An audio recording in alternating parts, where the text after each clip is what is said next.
কপাল গো কপাল, লেরে বিদেশ করতে হয়েছে। দেশে থাকতে ভাবছিলাম বিদেশ যাওয়ার পরে 6 মাসের ঋণ ফিনদাম, 6 মাসের ঋণ ফিন্দি ক্লিয়ার করে এলাম। আর 6 মাস পরে একটা আইফোন লম। আর আরে চশমা কি বাংলা এরকম চশমা লম, নতুন চশমা, প্যান্ট শার্ট ইন করে হইরা ঘুরাম ভিডিও স্টুডিও বানায়। এর বিদেশ করতাম আছি মুহূর্তে বিদেশ 1 বছর হয়ে গেছে, ঋণই শোধ করতাম পারছি না। বিদেশ করতাম আছি।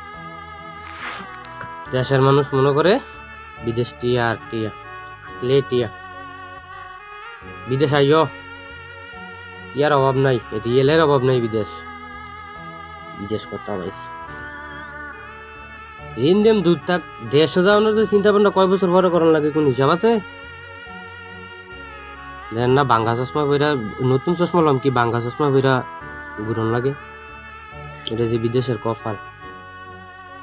আর বিয়া শাদি তো করে লাভ নাই, দেশের ছোট ভাইয়েরা বিয়া শাদি করে লিতাছে, উনি দিয়া কয় কি কইরাম, ওরা কপাল লইয়া যাইছি প্রবাসের বাড়িতে। বিয়া শাদি 50 বছর না।